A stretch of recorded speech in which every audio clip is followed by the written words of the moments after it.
मैं हाँ संदीप चौधरी ते तुसी देख रहे हो तुहाडा अपना web news channel news 89 Punjab. अज असी डेरा बसी दे पिंड परागपुर दे विच खड़े हाँ, जिथे पिछले दिनी एक दर्दनाक हादसा जिहड़ा गुरुद्वारे च होया सी, जिथे एक छोटा बच्चा 9वीं क्लास विच पढ़दा सी ते ओह गुरुद्वारे दे विच सेवा कर रहा सी ते उसनूं अचानक करंट लगदा है ते उहदे दोनों हत्थ ते दोनों पैर जिहड़े हैं उहदे शरीर तो अलग हो जाते हैं। असी इस टाइम उन्होंने परिवार नाल गल करन आए हाँ। मोहाली जिले दे विच डेरा बसी जिहड़ा हैगा उहदे नाल जिहड़ा परागपुर पिंड पैंदा है, असी इस पिंड दे विच आए हाँ अज इस परिवार नूं दिखाने वास्ते, इस परिवार दी गल जिहड़ी है वो सरकार तक पहुँचाने वास्ते, क्योंकि तुसी देख सकते हो ये बड़ा गरीब परिवार है तो इन्होंने किस तरह उस हादसे नूं अपने शरीर ते हंडाया होना, इस बच्चे ने किस तरह हंडाया होना। असी अज तुहानूं लेके आए हैं। हुण इस परिवार का की हाल है सारी गलबात करांगे ते आपां चलदे हैं। ये परिवार है, इहदे नाल गल करांगे आपां। आओ चलदे हैं।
ये परिवार हैगा जिहड़ा इस दर्द नूं पिछले दिनी हंडा चुकिया है ते कुछ परिवार के सदस्य जिहड़े साडे नाल मौजूद हैं, आपां उन्हां नाल गलबात करांगे ते साडी कोशिश रहेगी कि इन्हां दी गलबात जिहड़ी है सरकार तक पहुँचे।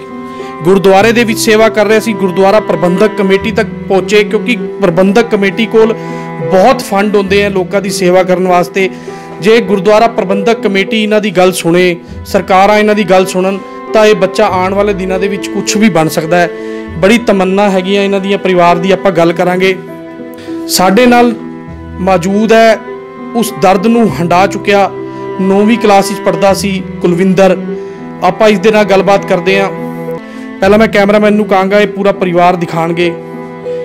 ये वो बच्चा हैगा कुलविंदर जिहड़ा साडे नाल इस टाइम मौजूद है डेरा बसी दे पिंड परागपुर दे विच असीं आए हां ते आपां इहदे नाल गल करांगे तो पुछांगे भी किस तरह का वो हादसा सी, की होया सी उस दिन। कुलविंदर की गल हुई सी उस दिन, तुसी गुरुद्वारे की कर रहे सीगे? मैं गुरुद्वारा साहिब विच सेवा करन गया सी। ਉਹ जो बाहरली कंधा ਦੇ ਉੱਤੇ ਟੈਲਾਂ ਲੱਗੀਆਂ ਹੋਈਆਂ ਸੀ ਉਹਦੀ ਸਾਫ ਸਫਾਈ ਕਰ ਰਹੀ ਸੀ। ਜਦੋਂ ਅਸੀਂ ਘੋੜੀ ਲੈ ਕੇ ਸਾਫ ਸਫਾਈ ਕਰ ਰਹੇ ਸੀ ਤਾਂ ਇੱਕ ਕੰਧ ਪੂਰੀ ਸਾਫ ਕਰਦੀ ਸੀ ਤਾਂ ਅਗਲੀ ਕੰਧ ਵੱਲ ਜਾਣ ਲੱਗੇ ਤਾਂ ਜਦੋਂ ਘੋੜੀ ਥੋੜੀ ਜਿਹੀ ਅੱਗੇ ਕੀਤੀ ਨਾ ਤਾਂ ਅੱਗੇ 11000 ਵੋਲਟੇਜ ਦੀ ਲਾਈਨ ਜਾ ਰਹੀ ਸੀ। ਉਹਨੇ ਥੋੜੀ ਅੱਗੇ ਕੀਤੀ ਘੋੜੀ ਅਸੀਂ ਤਾਂ 5-6 ਫੁੱਟ ਦੂਰ ਤੋਂ ਹੀ ਨਾ ਘੋੜੀ ਖਿੱਚ ਲਈ ਲਾਈਨ ਨੇ ਆਪਣੇ ਵੱਲ ਹੀ। कुलविंदर वो पौड़ी लोहे की गुरुद्वारा साहिब दे विच क्यों रखी हुई सी कि तुहानूं पता नहीं सी कि उपर तारा जा रही हैं, करंट लग सकता है? ਉਹ ਘੋੜੀ ਤਾਂ ਗੁਰਦੁਆਰਾ ਸਾਹਿਬ ਵਿੱਚ ਸਾਫ਼ ਸਫਾਈ ਕਰਨ ਲਈ ਰੱਖੀ ਹੋਈ ਸੀ। ਕੋਈ ਹੋਰ ਵੀ ਤੁਹਾਡੇ ਨਾਲ ਉਸ ਟਾਈਮ ਇਸ ਹਾਦਸੇ ਦਾ ਸ਼ਿਕਾਰ ਹੋਏ ਸੀ ਕਿ ਤੁਸੀਂ ਇਕੱਲੇ ਹੀ ਸੀਗੇ? ਨਹੀਂ, 2 ਛੋਕਰੇ ਹੋਰ ਸੀ ਮੁੰਡੇ। ਠੀਕ ਹੈ। ਕੁਲਵਿੰਦਰ ਦਾ ਕਹਿਣਾ ਇਹ ਹੈ ਕਿ ਗੁਰਦੁਆਰੇ ਦੇ ਵਿੱਚ ਗੁਰਪੁਰਬ ਦੇ ਕਰਕੇ ਸਾਫ਼ ਸਫਾਈ ਚੱਲ ਰਹੀ ਸੀ ਜਿੱਥੇ ਕੁਲਵਿੰਦਰ ਸੇਵਾ ਕਰਨ ਗਿਆ ਸੀ ਤੇ ਇਹ ਦਰਦਨਾਕ ਹਾਦਸਾ ਹੋਇਆ। ਸਾਡੇ ਨਾਲ ਮੌਜੂਦ ਹੈ ਕੁਲਵਿੰਦਰ ਦੇ ਚਾਚਾ ਜੀ ਜੋ ਇਹਦੇ ਨਾਲ ਹਸਪੀਟਲ ਵੀ ਰਹੇ ਹੈ, ਇਸ ਦਰਦ ਨੂੰ ਵੀ ਹੰਡਾਇਆ ਇਸ ਪਰਿਵਾਰ ਨੇ। ਤੇ ਆਪਾਂ ਇਹਨਾਂ ਨੂੰ ਪੁੱਛਦੇ ਹਾਂ ਵੀ ਕਿਸ ਤਰ੍ਹਾਂ ਇਹ ਹਾਦਸਾ ਹੋਇਆ। ਹਾਦਸਾ ਹੀ ਬੱਚਾ ਸੇਵਾ ਕਰਨ ਗਿਆ ਸੀ ਗੁਰਦੁਆਰੇ ਸਾਹਿਬ। ਇਹ ਹਰ ਸਾਲ ਪਹਿਲੇ ਵੀ ਜਾਂਦਾ ਜੀ। ਗੁਰਦੁਆਰੇ ਵਾਲੇ ਵੀ ਇਹਨੂੰ ਕਰਦੇ ਸੀ, ਜਿਸ ਤਰ੍ਹਾਂ ਬੱਚਿਆਂ ਨੂੰ ਰੁਮਾਲੇ ਪਾਉਂਦੇ, ਗਲਾਂ 'ਚ ਸਲੋਪਾ ਭੇਟ ਕਰਦੇ ਸੀ, ਇਹਨੂੰ ਵੀ ਕਰਦੇ ਸੀ। ਪਰ ਇਹ ਪਤਾ ਨਹੀਂ ਸੀ ਇੰਨਾ ਮਾੜਾ ਟਾਈਮ ਆਏਗਾ, ਕਿਹੜੀ ਘੜੀ ਸੀ ਜਿਹੜੀ ਇਸ ਨੂੰ ਬੁਲਾ ਰਹੀ ਸੀ ਵੀ ਇੰਨਾ ਮਹਾਰਾਜ ਦੇ ਘਰ 'ਚ ਜਾ ਕੇ ਘਰ ਅੰਦਰ ਵੜ ਕੇ ਸੇਵਾ ਕਰਕੇ ਮੱਥਾ ਟੇਕ ਰਿਹਾ ਸੀ। ਮੱਥਾ ਟੇਕ ਕੇ ਬਾਹਰ ਜਦ ਟੈਲਾਂ ਦੀ ਸਫਾਈ ਕਰ ਰਿਹਾ ਸੀ ਤਾਂ ਅਚਾਨਕ ਹੀ ਇੰਨਾ ਖਤਰਨਾਕ ਕੰਮ ਹੋ ਗਿਆ, ਜਿਸ ਦੀ ਸਾਨੂੰ ਕਦੀ ਉਮੀਦ ਵੀ ਨਹੀਂ ਸੀ, ਕਿਸੇ ਨੂੰ ਵੀ ਉਮੀਦ ਨਹੀਂ ਸੀ ਵੀ ਇੰਨਾ ਕੁਝ ਹੋ ਸਕਦਾ ਹੈ ਇਨਸਾਨ ਨਾਲ। ਇਹ ਬਹੁਤ ਮਾੜਾ ਹੋਇਆ। ਹੱਥ ਪੈਰ ਚਾਰੋਂ ਦੇ ਚਾਰ ਗਵਾਤੇ ਸਾਡੇ ਬੱਚੇ ਨੇ। ਤੇ ਤੁਸੀਂ ਮੈਨੂੰ ਇਹ ਦੱਸੋ ਕਿ ਤੁਹਾਨੂੰ ਪਹਿਲਾਂ ਪਤਾ ਨਹੀਂ ਸੀ ਕਿ ਗੁਰਦੁਆਰੇ ਦੇ ਉੱਤੋਂ ਤਾਰਾਂ ਲੰਘ ਰਹੀਆਂ, ਵੀ ਉਹਦਾ ਪਹਿਲੇ ਪਿੰਡ ਵਾਲਿਆਂ ਨੂੰ ਹੱਲ ਕਰਾਉਣਾ ਚਾਹੀਦਾ ਸੀਗਾ? ਨਹੀਂ, ਪਤਾ ਤਾਂ ਜੀ ਪਿੰਡ ਵਾਲਿਆਂ ਨੂੰ ਵੀ ਪਤਾ ਸੀ ਜੀ, ਉਹਨਾਂ ਨੇ ਲਿਖ ਕੇ ਵੀ ਦਿਆ ਸੀ ਜੀ ਵੀ ਇਹ ਤਾਰਾਂ ਕੱਢੀ ਜਾਣ। ਗੁਰਦੁਆਰੇ ਤੋਂ 5-6 ਫੁੱਟ ਉਸ ਤੋਂ ਜੋ ਦੀਵਾਰ ਸਾਹਿਬ ਹੈ ਗੁਰਦੁਆਰੇ ਦੀ ਬਣੀ ਵੀ, ਉਸ ਤੋਂ 5-6 ਫੁੱਟ ਦੂਰ ਹੈ ਤਾਰ। ਉਹ ਤਾਂ ਕੱਢਣੇ ਵਾਸਤੇ ਹੀ ਲਿਖ ਕੇ ਦਿਆ ਵਾ ਤਾਂ, ਪਰ ਬਿਜਲੀ ਵਾਲਿਆਂ ਨੇ ਹੁਣ ਤੱਕ ਤਾਂ ਕੱਢੀ ਨਹੀਂ ਜੀ। ਉਹ ਫਿਰ ਜਦੀ ਕੱਢਦੀ, ਜਦ ਕਰੰਟ ਲੱਗਿਆ ਜੀ 4 ਦਿਨ ਬਾਅਦ ਨਿਕਲ ਗਈਆਂ ਤਾਰਾਂ। ਨਹੀਂ, ਜਦ ਇਹ ਹਾਦਸਾ ਹੋਇਆ ਇੱਕਦਮ ਬਿਜਲੀ ਬੋਰਡ ਵਾਲੇ ਜਾਗੇ? ਹਾਂਜੀ, ਫਿਰ ਤਾਂ ਇੱਕਦਮ ਜਾਗੇ, ਬਿਜਲੀ ਬੋਰਡ ਵਾਲੇ ਵੀ ਜਾਗੇ ਜੀ, ਸਰਕਾਰ ਸਭ ਜੋ ਵੀ MLA NK ਸ਼ਰਮਾ ਕਿਆ ਢਿੱਲੋਂ ਸਾਹਿਬ ਸਭ ਜਾਗੇ ਜੀ। ਉਹਨਾਂ ਨੇ ਫੋਨ ਕਰਵਾ ਕੇ ਦੂਏ ਤੀਏ ਦਿਨ SDO ਤੋਂ ਤਾਰਾਂ ਕਢਵਾ ਦੀਆਂ। ਤੁਸੀਂ ਕਿਤੇ ਨਾ ਕਿਤੇ ਮੰਨਦੇ ਹੋ ਵੀ ਇਹ ਬਿਜਲੀ ਬੋਰਡ ਦੀ ਅਣਗਹਿਲੀ ਕਰਕੇ ਸਾਰਾ ਕੁਝ? ਹਾਂਜੀ, ਬਿਜਲੀ ਬੋਰਡ ਦੀ ਅਣਗਹਿਲੀ ਤਾਂ ਹੈ ਜੀ ਇਸਮਾਂ ਜੀ, ਸਭ ਤੋਂ ਵੱਡੀ ਤਾਂ ਬਿਜਲੀ ਬੋਰਡ ਦੀ ਹੈ ਜੀ। ਇਸ ਹਾਦਸੇ ਤੋਂ ਬਾਅਦ ਕੋਈ ਰਾਜਨੀਤਿਕ ਬੰਦਾ ਜਾਂ ਕੋਈ ਗੁਰਦੁਆਰਾ ਪ੍ਰਬੰਧਕ ਕਮੇਟੀ ਦਾ ਕੋਈ ਸਦੱਸਿਆ ਤੁਹਾਡੇ ਨਾਲ ਬੱਚੇ ਦੀ ਮਦਦ ਕਰਨ ਆਇਆ ਹੋਵੇ, ਕੁਝ ਉਹਨਾਂ ਨੇ ਸੰਪਰਕ ਕਰਿਆ ਤੁਹਾਨੂੰ? ਸੰਪਰਕ ਤਾਂ ਕਰਿਆ ਹੀ, ਬੱਚੇ ਦੀ ਖਬਰਸਾਰ ਲਈ ਆਈ ਜ਼ਰੂਰ। NK ਸ਼ਰਮਾ ਨੇ ਵੀ ਲਈ ਆਈ ਜੀ, ਘਰ ਵੀ ਆਏ ਜੀ, ਢਿੱਲੋਂ ਸਾਹਿਬ ਵੀ PGI ਮਿਲਣ ਆਏ ਜੀ ਬੱਚੇ ਨੂੰ। ਪਰ ਸੇਵਾ ਇਸ ਦਾ ਕੋਈ ਉਹ ਨਹੀਂ ਕਰਿਆ ਜੀ, ਜੋ ਇਸ ਦਾ ਬਈ ਇਲਾਜ ਵਾਸਤੇ ਕੋਈ ਸਰਕਾਰੀ ਫੰਡ ਹੋਵੇ, ਉਸ ਵਿੱਚੋਂ ਕੋਈ ਪੈਸਾ ਮਿਲਿਆ ਹੋਵੇ ਬੱਚੇ ਨੂੰ, ਜਾਂ ਕੁਝ ਵੀ ਕੋਈ ਹੈਲਪ ਸਾਡੀ ਹੈ ਹੈਲਪ ਨਹੀਂ ਕਰੀ। ਦੇਖਿਆ ਜਾਵੇ ਤਾਂ ਕੁਲਵਿੰਦਰ ਦੇ ਜਿਹੜੇ ਹੈ ਪੈਰ ਤਾਂ ਲੱਗ ਚੁੱਕੇ ਹੈ, ਜਿਹੜੇ ਆਰਟੀਫਿਸ਼ਲ ਹੁੰਦੇ ਆ, ਲੇਕਿਨ ਹੱਥ ਹਜੇ ਨਹੀਂ ਲਗੇ। ਮੈਨੂੰ ਦੱਸੋਗੇ ਵੀ ਇਹ ਜਿਹੜੇ ਪੈਰਾਂ ਦੀ ਜਿਹੜੀ ਮਦਦ ਕੀਤੀ ਹੈ ਇਹ ਕਿਸੇ ਸੰਸਥਾ ਵੱਲੋਂ ਕੀਤੀ ਗਈ ਹੈ ਜਾਂ ਇਹ ਪਰਿਵਾਰ ਨੇ ਪੈਸਾ ਲਾਇਆ? ਇਹ ਪਰਿਵਾਰ ਨੇ ਪੈਸਾ ਲਾਇਆ ਜੀ, ਆਪਣੇ ਖਰਚੇ ਤੰਗ ਕਰਕੇ ਥੋੜਾ ਹੱਥ ਰੋਕ ਕੇ ਆਪਣੇ ਬੱਚੇ ਦੀ ਇੰਨੇ ਪੈਸਾ ਤਾਂ ਹੀ ਪਿਛਲੇ ਸਾਲ ਤੋਂ ਹੀ ਲਾ ਰਹੇ ਹਾਂ, 7-8 ਲੱਖ ਰੁਪਇਆ ਇਸ ਤੇ ਲਾ ਚੁੱਕਿਆ ਜੀ। ਕੀ ਕਰਦੇ ਆ ਇਹਦੇ ਫਾਦਰ ਸਾਹਿਬ? ਟਾਇਰ ਪੈਂਚਰਾਂ ਦਾ ਕੰਮ ਕਰਦੇ ਜੀ। ਤੇ ਕਿਸ ਤਰ੍ਹਾਂ ਮਤਲਬ ਤੁਸੀਂ ਇਹ ਸਾਰਾ ਕੁਝ ਇਕੱਠਾ ਕੀਤਾ ਪੈਸਾ? ਇੰਨਾ ਪੈਸਾ ਇਕੱਠਾ ਕਰਨਾ ਕਿੰਨਾ ਮੁਸ਼ਕਲ ਸੀਗਾ ਐਟ ਏ ਟਾਈਮ, ਤੇ ਕਿਸ ਤਰ੍ਹਾਂ ਸਾਰਾ ਮੈਨੇਜ ਹੋ ਪਾਇਆ? ਮੈਨੇਜ ਤਾਂ ਇਹ ਇੰਨਾ ਦੁੱਖ ਪਿਆ ਜੀ, ਜਿਹੜਾ ਆਪਣੇ ਰਿਸ਼ਤੇਦਾਰ ਆ ਜੀ ਸਭ ਕਰਨਾ ਪੈਂਦਾ ਜੀ। ਹਰੇਕ ਜਾਨ ਆਪਣੇ ਬੱਚੇ ਤੇ ਜਾਨ ਲਾ ਦਿੰਦਾ ਜੀ। ਆਪਾਂ ਤਾਂ ਹੱਥ ਪੈਰ ਬਚਾਉਣੇ ਵਾਸਤੇ ਜਾਂ ਪੈਸਾ ਕਹਾਂ ਤੇ ਜਹਾਂ ਮਰਜੀ ਤੇ ਧਰਤੀ ਪੱਟ ਕੇ ਲਿਆਣੇ ਪੈਂਦੇ, ਬਸ ਬੱਚਿਆ ਤਾਂ ਕੁਛ ਨਹੀਂ ਜੀ। ਦੇਖਿਆ ਜਾਵੇ ਤੇ ਜਿਹੜੀ ਕੁਲਵਿੰਦਰ ਨਾਲ ਇਹ ਹਾਦਸਾ ਹੋਇਆ, ਤੁਸੀਂ ਦੱਸ ਰਹੇ ਹੋ ਕਿ ਬਿਜਲੀ ਬੋਰਡ ਦੀ ਅਣਗਹਿਲੀ ਦੇ ਕਰਕੇ ਹੋਇਆ। ਤੁਸੀਂ ਸਰਕਾਰ ਤੋਂ ਕੀ ਮੰਗ ਕਰਦੇ ਹੋ? ਸਰਕਾਰ ਤੋਂ ਜੀ ਅਸੀਂ ਇਹ ਮੰਗ ਕਰਦੇ ਹਾਂ ਜੀ, ਇੱਕ ਤਾਂ ਇਹਦੀ ਜੀ ਪਿਲਸਣ ਜੋ ਵੀ ਮਹੀਨਾ ਲੱਗਣੀ ਚਾਹੀਦੀ, ਇੱਕ ਇਹਦਾ ਪੜ੍ਹਾਈ ਦਾ ਜੋ ਵੀ ਖਰਚਾ ਜੀ ਸਰਕਾਰ ਨੂੰ ਉਠਾਉਣਾ ਚਾਹੀਦਾ ਜੀ। ਇਹਨੂੰ ਪੜ੍ਹਾਵਾਂ ਜੀ, ਪੜ੍ਹਾਉਣੇ ਦੀ ਸਾਡੀ ਜ਼ਿੰਮੇਵਾਰੀ ਆ, ਜਾਂ ਇਹਨੂੰ ਰਾਈਟਰ ਦਿਓ ਜੀ, ਲਿਖਵਾਉਣੇ ਵਾਸਤੇ ਲਿਖਣੇ ਵਾਸਤੇ ਰਾਈਟਰ ਚਾਹੀਦਾ ਜੀ। ਇਸ ਦੀ ਹੈਲਪ ਕੀਤੀ ਜਾਵੇ, ਇਹਨੂੰ ਹਰ ਮਹੀਨੇ ਦੀ ਪੇ ਵੀ ਮਿਲਣੀ ਚਾਹੀਦੀ ਹੈ ਜੀ। ਇਹ ਸੀਗੇ ਕੁਲਵਿੰਦਰ ਦੇ ਚਾਚਾ ਜੀ, ਤੇ ਇਹ ਕਹਿੰਦੇ ਕਿ ਸਰਕਾਰਾਂ ਨੂੰ ਮਦਦ ਕਰਨੀ ਚਾਹੀਦੀ ਹੈ, ਕਿਉਂਕਿ ਕਿਤੇ ਨਾ ਕਿਤੇ ਬਿਜਲੀ ਬੋਰਡ ਦੀ ਅਣਗਹਿਲੀ ਕਰਕੇ ਇਹ ਹਾਦਸਾ ਹੋਇਆ। ਜੇ ਬਿਜਲੀ ਬੋਰਡ ਦੇ ਅਧਿਕਾਰੀ ਪਿੰਡ ਵਾਲਿਆਂ ਦੀ ਗੱਲ ਮੰਨ ਕੇ ਪਹਿਲਾਂ ਹੀ ਤਾਰਾਂ ਨੂੰ ਉੱਥੋਂ ਹਟਾ ਦਿੰਦੇ ਤਾਂ ਸ਼ਾਇਦ ਇਹ ਪਰਿਵਾਰ ਅੱਜ ਇਹ ਦਿਨ ਨਾ ਦੇਖਦਾ। ਸਾਡੇ ਨਾਲ ਮੌਜੂਦ ਹੈ ਕੁਲਵਿੰਦਰ ਦੇ ਬਾਬਾ ਜੀ, ਆਪਾਂ ਇਹਨਾਂ ਨਾਲ ਗੱਲਬਾਤ ਕਰਦੇ ਹਾਂ ਵੀ ਕਿਸ ਤਰ੍ਹਾਂ ਇਹਨਾਂ ਨੇ ਹੰਡਾਇਆ ਉਹ ਟਾਈਮ, ਕਿਸ ਤਰ੍ਹਾਂ ਦਾ ਸਮਾਂ ਪਰਿਵਾਰ ਤੇ ਲੰਘਿਆ। ਸਾਡਾ ਤਾਂ ਜੀ ਬਹੁਤ ਦਿਮਾਗ ਖਰਾਬ ਹੋ ਗਿਆ ਤਾਂ ਜੀ, ਟਾਈਮ ਤਾਂ ਜੀ ਉਹ ਕੱਢਣ ਵਾਲਾ ਤਾਂ ਉੱਪਰ ਵਾਲਾ ਜੀ, ਪਰ ਸਾਡਾ ਦਿਮਾਗ ਇੰਨਾ ਖਰਾਬ ਹੋ ਗਿਆ ਤਾਂ ਕੁਛ ਨਹੀਂ ਪੁੱਛ ਰਿਹਾ ਜੀ। 3 ਬੰਦੇ ਦਾ ਜੀ ਇਹਦੇ ਕੋਲ ਦਿਨ ਮਾ ਰਹਾਂ ਤੇ 3 ਬੰਦੇ ਰਾਤ ਨੂੰ ਰਹਾਂ ਤੇ ਜੀ। ਸਾਡੇ ਰਿਸ਼ਤੇਦਾਰਾਂ ਨੇ ਹੋਰ ਭਾਈਆਂ ਨੇ ਸਭ ਬਹੁਤ ਸਾਡਾ ਉਹ ਕਰਿਆ ਜੀ। ਤੇ ਕੀ ਕਹਿਣਾ ਚਾਹੋਗੇ, ਸਰਕਾਰ ਤੋਂ ਕੀ ਮੰਗ ਕਰਨਾ ਚਾਹੋਗੇ ਬਾਬਾ ਜੀ? ਆਪਾਂ ਤਾਂ ਜੀ ਕਰਾਂ ਤੇ ਢਿੱਲੋਂ ਸਾਹਿਬ ਕੋਲ ਵੀ ਗਏ ਜੀ, ਆਪਾਂ ਪੰਚਾਇਤ ਕੇ ਸਰਪੰਚ ਨੂੰ ਦੇਗਾ ਵੀ ਸਾਡੀ ਮਦਦ ਹੋ ਆ। ਅੱਛਾ ਐਪਲੀਕੇਸ਼ਨਾਂ ਡੇਰਾ ਬੱਸੀ ਵੀ ਦਈ ਜੀ ਤਹਿਸੀਲ ਮਾਂ, ਪਰ ਸਾਡੀ ਕਿਸੇ ਨੇ ਅਜੇ ਤਾਈਂ ਨਹੀਂ ਸੁਣੀ। ਢਿੱਲੋਂ ਸਾਹਿਬ ਆ ਸ਼ਰਮਾ ਸਾਹਿਬ ਵੀ ਗਏ ਜੀ। ਜਿਵੇਂ ਕਿ ਇਹਨਾਂ ਦੇ ਘਰ ਦੇ ਜਿਹੜੇ ਬਜ਼ੁਰਗ ਹੈ ਉਹ ਵੀ ਕਹਿ ਰਹੇ ਹਨ ਵੀ ਅਸੀਂ ਰਾਜਨੀਤਿਕ ਤੱਕ ਪਹੁੰਚ ਵੀ ਕੀਤੀ ਸੀ, ਲੇਕਿਨ ਇਹਨਾਂ ਦੀ ਕਿਤੇ ਵੀ ਜਿਹੜੀ ਹੈ ਸੁਣਵਾਈ ਨਹੀਂ ਹੋ ਪਾਈ। ਤੇ ਜਿਹੜਾ ਕਿ ਤੁਸੀਂ ਦੇਖ ਪਾ ਰਹੇ ਹੋ ਕੁਲਵਿੰਦਰ ਦੇ ਪੈਰ ਤਾਂ ਜਿਹੜੇ ਹੈ ਆਰਟੀਫਿਸ਼ਲ ਲੱਗ ਚੁੱਕੇ ਆ। ਇਹ ਥੋੜਾ ਬਹੁਤ ਆਪਣੇ ਪੈਰਾਂ ਤੇ ਚੱਲਣਾ ਸ਼ੁਰੂ ਕਰਤਾ ਇਸ ਬੱਚੇ ਨੇ, ਲੇਕਿਨ ਕਿਤੇ ਨਾ ਕਿਤੇ ਇਹਦੇ ਹੱਥ ਹਜੇ ਵੀ ਜਿਹੜਾ ਹੈ ਉਹ ਇੰਤਜ਼ਾਰ ਵਿੱਚ ਹੈ ਕਿ ਕੋਈ ਸਰਕਾਰੀ ਮਦਦ ਜਾਂ ਕੋਈ ਗੁਰਦੁਆਰਾ ਪ੍ਰਬੰਧਕ ਕਮੇਟੀ ਵੱਲੋਂ ਕੋਈ ਮਦਦ ਆਵੇ ਤਾਂ ਇਹ ਬੱਚਾ ਜਿਹੜਾ ਹੈ ਆਪਣੇ ਹੱਥਾਂ ਦੇ ਨਾਲ ਆਪਣੀ ਪੜ੍ਹਾਈ ਜਿਹੜੀ ਹੈ ਦੁਬਾਰਾ ਸ਼ੁਰੂ ਕਰ ਸਕੇ। ਕੁਲਵਿੰਦਰ, ਤੁਸੀਂ ਹੁਣ ਕਿਹੜੀ ਕਲਾਸ ਵਿੱਚ ਪੜ੍ਹ ਰਹੇ ਹੋ? 9th ਕਲਾਸ 'ਚ। ਤੇ ਕੀ ਬਣਨਾ ਚਾਹੁੰਦੇ ਹੋ ਤੁਸੀਂ? ਮੈਂ ਵੱਡਾ ਹੋ ਕੇ ਕੋਈ ਅਫਸਰ ਬਣਨਾ ਚਾਹੁੰਦਾ ਹਾਂ, ਜਿਸ ਨਾਲ ਮੈਂ ਆਪਣੇ ਮਾਂ-ਪਿਓ ਦਾ ਨਾਂ ਉੱਚਾ ਕਰ ਸਕਾਂ। ਤੁਸੀਂ ਪੈਰਾ ਓਲੰਪਿਕ ਗੇਮਸ ਵਿੱਚ ਵੀ ਜਾਣਾ ਚਾਹੁੰਦੇ ਹੋ? ਕਿਉਂਕਿ ਪੈਰਾ ਓਲੰਪਿਕ ਗੇਮ ਵਿੱਚ ਜਾਣ ਤੋਂ ਬਾਅਦ ਕਿਤੇ ਨਾ ਕਿਤੇ ਉਹਨਾਂ ਦੇ ਕੋਟੇ ਹੁੰਦੇ ਆ, ਤੁਹਾਨੂੰ ਅਫਸਰ ਬਣਨ ਵਾਸਤੇ ਕੰਮ ਆਉਣਗੇ। ਕੀ ਕਹਿਣਾ ਚਾਹੋਗੇ ਉਸ ਬਾਰੇ 'ਚ? ਮੈਂ ਦੇਖਦਾ ਸੀ ਕਿ ਜਿਨ੍ਹਾਂ ਦੇ ਪੈਰ ਨਹੀਂ ਹੁੰਦੇ ਉਹ ਵੀ ਬਹੁਤ ਅੱਛੀ ਤਰ੍ਹਾਂ ਖੇਡਦੇ ਨੇ। ਮੈਂ ਵੀ ਜਾਣਾ ਚਾਹੁੰਦਾ। ਤੁਹਾਨੂੰ ਕੋਈ ਅਫਸੋਸ ਤਾਂ ਨਹੀਂ ਕਿ ਤੁਹਾਡੀ ਅੱਜ ਇਹ ਜਿਹੜੀ ਹੈ ਹਾਲਤ ਹੈ ਵੀ ਤੁਸੀਂ ਆਪਣੇ ਦਿਮਾਗ ਤੇ ਕਦੀ ਕੋਈ ਵਜ਼ਨ ਤਾਂ ਨਹੀਂ ਰੱਖਦੇ ਇਸ ਚੀਜ਼ ਦਾ? ਜੇ ਕੁਝ ਬਣ ਗਿਆ ਫਿਰ ਤਾਂ ਕੋਈ ਅਫਸੋਸ ਨਹੀਂ ਰਹੇਗਾ ਇਸ ਚੀਜ਼ ਬਾਰੇ। ਦੇਖੋ, ਇਹ ਬੱਚੇ ਦੇ ਵਿੱਚ ਬੜੀ ਹਿੰਮਤ ਹੈ। ਅਸੀਂ ਇਸ ਬੱਚੇ ਦੀ ਹਿੰਮਤ ਦੀ ਦਾਦ ਦਿੰਦੇ ਹਾਂ ਕਿ ਇਹ ਬੱਚਾ ਜਿਹੜਾ ਹੈ ਇਹਦੇ ਵਿੱਚ ਬੜਾ ਹੌਸਲਾ ਹੈ। ਅੱਜ ਕਿਸੇ ਨੂੰ ਥੋੜੀ ਜਿਹੀ ਸੱਟ ਵੱਜ ਜਾਂਦੀ ਹੈ ਤੇ ਉਹ ਤਰਾਹੀ ਮਚਾ ਦਿੰਦਾ, ਲੇਕਿਨ ਇਹ ਬੱਚਾ ਜਿਹੜਾ ਹੈ ਇਹਦੇ ਵਿੱਚ ਬੜਾ ਹੌਸਲਾ ਹੈ।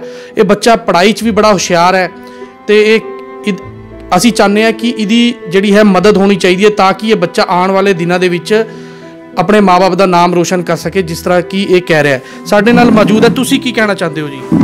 ਮੈਂ ਤਾਂ ਇਹੀ ਕਹਿਣਾ ਚਾਹੁੰਦਾ ਵੀ ਸਭ ਤੋਂ ਪਹਿਲਾਂ ਵਿੱਤੀ ਸਹਾਇਤਾ ਹੋਣੀ ਚਾਹੀਦੀ ਹੈ ਜੀ। ਵਿੱਤੀ ਸਹਾਇਤਾ ਤੋਂ ਬਿਨਾਂ ਕੋਈ ਹੱਲ ਨਹੀਂ ਹੋ ਸਕਦਾ। ਠੀਕ ਹੈ ਜੀ। ਵਿੱਤੀ ਸਹਾਇਤਾ ਹੋਣ ਤੋਂ ਬਾਅਦ ਹੋਰ ਵੀ ਪ੍ਰੋਬਲਮ ਕਈ ਆ ਜਾਂਦੀਆਂ, ਉਹਨਾਂ 'ਤੇ ਵੀ ਸਾਨੂੰ ਲੋੜ ਪੈਂਦੀ ਰਹਿੰਦੀ ਹੈ। ਇਸ ਕਰਕੇ ਵਿੱਤੀ ਸਹਾਇਤਾ ਜ਼ਰੂਰੀ ਹੈ ਇਹਦੀ। ਅਸੀਂ ਬਾਰ-ਬਾਰ ਅਫਸਰ ਨੂੰ ਐਪਲੀਕੇਸ਼ਨ ਦਿੰਦੇ ਹਾਂ ਵੀ ਇਹ ਹੋਣਾ ਚਾਹੀਦਾ, ਪਰ ਹਾਲ ਦੀ ਘੜੀ ਸਾਡੇ ਪੱਲੇ ਕੁਝ ਨਹੀਂ ਪਿਆ ਹੈਗਾ। ਠੀਕ ਹੈ ਜੀ। ਇਹ ਪਰਿਵਾਰ ਸੀਗਾ ਕੁਲਵਿੰਦਰ ਦਾ, ਜਿੱਥੇ ਦਰਦਨਾਕ ਹਾਦਸਾ ਹੋਇਆ ਸੀ ਤੇ ਇਸ ਪਰਿਵਾਰ ਨੇ ਦਰਦਨਾਕ ਹਾਦਸੇ ਨੂੰ ਵੀ ਆਪਣੇ ਤੇ ਜਿਹੜਾ ਹੰਡਾਇਆ ਹੈ। ਇਹ ਪਰਿਵਾਰ ਦਾ ਜਿਹੜਾ ਇਹ ਘਰ ਹੈ, ਦੇਖੋ ਤੁਸੀਂ ਵੀ ਇਸ ਪਰਿਵਾਰ ਨੇ ਕਿਸ ਤਰ੍ਹਾਂ ਉਹ ਸਮਾਂ ਜਿਹੜਾ ਦੁੱਖ ਦਰਦ ਦਾ ਜਿਹੜਾ ਸਮਾਂ ਸੀਗਾ ਉਹ ਹੰਡਾਇਆ ਹੋਣਾ ਤੇ ਕਿਸ ਤਰ੍ਹਾਂ ਇਹਨਾਂ ਨੇ ਪੈਸਾ ਲਾਇਆ ਹੋਣਾ ਤੇ ਅੱਜ ਇਸ ਪਰਿਵਾਰ ਦੀ ਕੀ ਕੰਡੀਸ਼ਨ ਹੈਗੀ। ਤੇ ਇਹਦੇ ਫਾਦਰ ਸਾਹਿਬ ਜਿਹੜੇ ਹੈ ਪੈਂਚਰਾਂ ਦਾ ਕੰਮ ਕਰਦੇ ਆ, ਉਸ ਤੋਂ ਘਰ ਦਾ ਗੁਜ਼ਾਰਾ ਹੁੰਦਾ ਹੈ। ਹੁਣ ਅਸੀਂ ਤੁਹਾਨੂੰ ਲੈ ਕੇ ਚੱਲਾਂਗੇ ਉਸ ਜਗ੍ਹਾ ਗੁਰਦੁਆਰਾ ਸਾਹਿਬ ਦੇ ਵਿੱਚ ਜਿੱਥੇ ਕਿ ਇਹ ਦਰਦਨਾਕ ਹਾਦਸਾ ਹੋਇਆ ਸੀਗਾ ਤੇ ਤੁਹਾਨੂੰ ਦਿਖਾਵਾਂਗੇ ਉੱਥੇ ਵੀ ਅੱਜ ਵੀ ਉਹੀ ਜਿਹੜੀ ਹੈ ਪੌੜੀ ਜਿਹੜੀ ਕਹੀ ਜਾ ਰਹੀ ਹੈ ਜਿਸ ਤੇ ਕੁਲਵਿੰਦਰ ਦੀ ਹਾਲਤ ਹੋਈ ਹੈ ਇਹ। ਤੇ ਆਪਾਂ ਉਸ ਗੁਰਦੁਆਰੇ ਦਾ ਵੀ ਜਿਹੜਾ ਹੈ ਜਾ ਕੇ ਜਾਇਜ਼ਾ ਲਵਾਂਗੇ ਤੇ ਪ੍ਰਸ਼ਾਸਨ ਤੋਂ ਇਹ ਮੰਗ ਕਰਾਂਗੇ ਕਿ ਇਸ ਬੱਚੇ ਦੀ ਵੱਧ ਤੋਂ ਵੱਧ ਮਦਦ ਕਰਨ।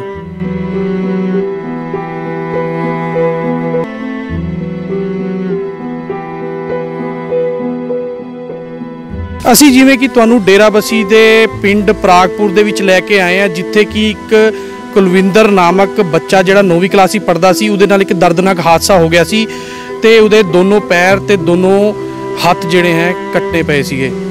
ਤੇ ਅਸੀਂ ਹੁਣ ਉਸੇ ਸਪੋਰਟ ਤੇ ਆ ਗਏ ਹਾਂ ਉਸੇ ਪਿੰਡ ਦੇ ਵਿੱਚ। ਇਹ ਪ੍ਰਾਗਪੁਰ ਦਾ ਗੁਰਦੁਆਰਾ ਸਾਹਿਬ ਹੈ, ਤੁਸੀਂ ਮੇਰੇ ਪਿੱਛੇ ਦੇਖ ਪਾ ਰਹੇ ਹੋ। ਮੈਂ ਕੈਮਰਾਮੈਨ ਨੂੰ ਕਹਾਂਗਾ ਕਿ ਉਹ ਦਿਖਾਣਗੇ। ਇਹ ਉਹੀ ਗੁਰਦੁਆਰਾ ਹੈ ਜਿੱਥੇ ਕਿ ਗੁਰਪੁਰਬ ਦਾ ਦਿਨ ਸੀਗਾ ਤੇ ਗੁਰਪੁਰਬ ਵਾਲੇ ਦਿਨ ਉਰੇ ਸੇਵਾ ਚੱਲ ਰਹੀ ਸੀ, ਲੋਕ ਸੇਵਾ ਕਰ ਰਹੇ ਸੀ, ਲੇਕਿਨ ਕਿਸੇ ਨੂੰ ਇਹ ਨਹੀਂ ਪਤਾ ਸੀ ਕਿ ਕੁਝ ਸਮੇਂ ਬਾਅਦ ਜਿਹੜੀ ਗੁਰਪੁਰਬ ਦੀਆਂ ਖੁਸ਼ੀਆਂ ਜਿਹੜੀਆਂ ਹੈਗੀਆਂ ਉਹ ਮਾਤਮ ਦੇ ਵਿੱਚ ਜਿਹੜਾ ਹੈ ਤਬਦੀਲ ਹੋ ਜਾਣਗੀਆਂ। ਇੱਕ ਬੱਚਾ ਜਿਹੜਾ ਹੈ ਆਪਣੇ ਪੈਰ ਤੇ ਆਪਣੇ ਹੱਥ ਗਵਾ ਬੈਠੇਗਾ। ਤੁਹਾਨੂੰ ਦਿਖਾਵਾਂਗੇ ਕਿ ਇਹ ਉਹੀ ਟਰਾਂਸਫਾਰਮਰ ਹੈਗਾ ਜਿਹਦੀਆਂ ਉਰ ਤੋਂ ਜਿਹੜੀਆਂ ਲਾਈਨਾਂ ਜਾ ਰਹੀਆਂ ਸੀਗੀਆਂ 11,000 ਵੋਲਟ ਦੀਆਂ। ਸਫਾਈ ਕਰਦੇ ਹੋਏ ਪੌੜੀ ਟੱਚ ਹੁੰਦੀ ਹੈ, ਕੁਲਵਿੰਦਰ ਸਫਾਈ ਕਰ ਰਿਹਾ ਹੁੰਦਾ ਤੇ ਦੋ ਬੱਚੇ ਹੋਰ ਉਹਦੇ ਨਾਲ ਸਫਾਈ ਕਰ ਰਹੇ ਹੁੰਦੇ ਆ। ਉਹ ਪੌੜੀ ਜਿਹੜੀ ਤਾਰਾਂ ਦੇ ਨਾਲ ਟੱਚ ਹੁੰਦੀ ਹੈ ਤੇ ਕੁਲਵਿੰਦਰ ਨਾਲ ਇਹ ਹਾਦਸਾ ਹੋ ਜਾਂਦਾ ਹੈ, ਜਿਸ ਵਿੱਚ ਦੋ ਬੱਚੇ ਵੀ ਜਿਹੜੇ ਹੈ ਬਚ ਜਾਂਦੇ ਹੈ, ਲੇਕਿਨ ਕੁਲਵਿੰਦਰ ਆਪਣੇ ਹੱਥ ਪੈਰਾਂ ਤੋਂ ਜਾਂਦਾ ਹੈ। ਤੇ ਮੈਂ ਦਿਖਾਵਾਂਗਾ ਕਿ ਇਹ ਉसी ਗੁਰਪੁਰਬ ਤੋਂ ਬਾਅਦ ਜਦ ਇਹ ਹਾਦਸਾ ਹੋਇਆ ਬਿਜਲੀ ਬੋਰਡ ਜਾਗਿਆ ਤੇ ਉਹਨੇ ਜਿਹੜੀਆਂ ਤਾਰਾਂ ਸੀਗੀਆਂ ਘੁਮਾ ਕੇ ਗੁਰਦੁਆਰੇ ਦੇ ਪਿੱਛੋਂ ਕਰਤੀਆਂ, ਜਦਕਿ ਇਹ ਤਾਰਾਂ ਜਿਹੜੀਆਂ ਗੁਰਦੁਆਰੇ ਦੇ ਸਾਹਮਣੇ ਤੋਂ ਇਹ ਜਾ ਰਹੀਆਂ ਸੀਗੀਆਂ। ਗੁਰਦੁਆਰਾ ਸਾਹਿਬ ਦੇ ਪ੍ਰਬੰਧਕ ਜਿਹੜੇ ਸੀਗੇ ਤੇ ਗੁਰਦੁਆਰਾ ਸਾਹਿਬ ਦੇ ਜਿਹੜੇ ਪਿੰਡ ਦੇ ਰਹਿਣ ਵਾਲੇ ਸੀਗੇ, ਉਹਨਾਂ ਨੇ ਬਿਜਲੀ ਬੋਰਡ ਨੂੰ ਕਈ ਵਾਰੀ ਗੁਹਾਰ ਲਗਾਈ ਸੀ ਤਾਰਾਂ ਕਰਕੇ, ਲੇਕਿਨ ਇਸ ਹਾਦਸੇ ਤੋਂ ਬਾਅਦ ਜਾਗਿਆ ਬਿਜਲੀ ਬੋਰਡ ਤੇ ਉਹਨਾਂ ਨੇ ਤਾਰਾਂ ਜਿਹੜੀਆਂ ਹੈ ਘੁਮਾ ਕੇ ਕੀਤੀਆਂ।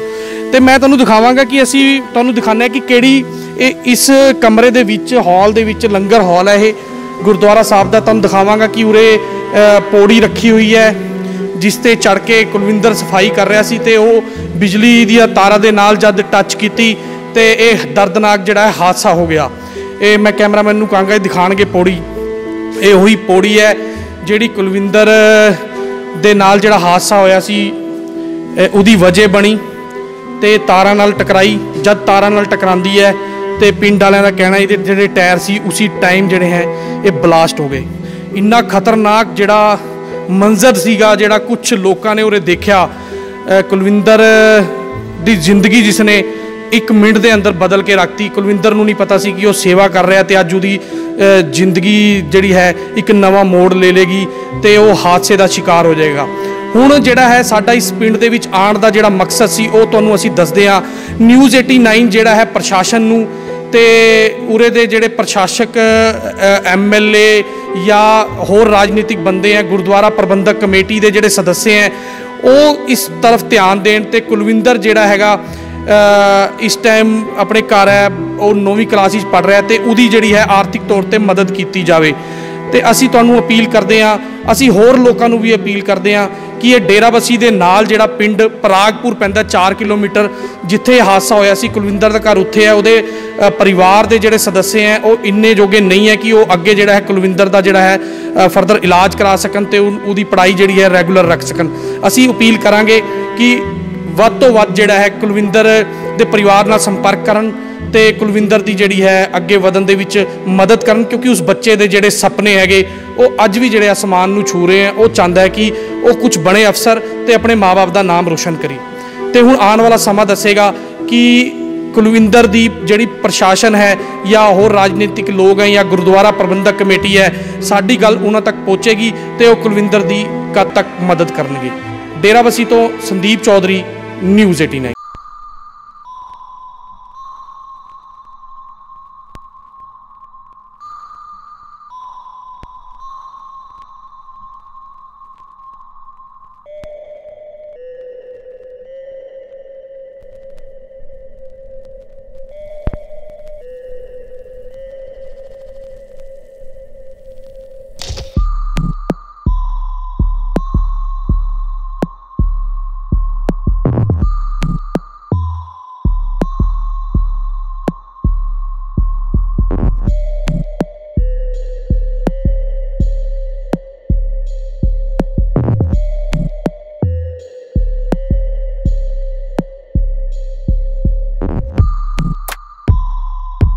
सरगुण मेहता थे, तुसी देख रहे हो न्यूज़ 89 चैनल। लेटेस्ट अपडेट सबसे पहले देखने के लिए सब्सक्राइब करें न्यूज़ 89 और प्रेस करें बेल आइकन।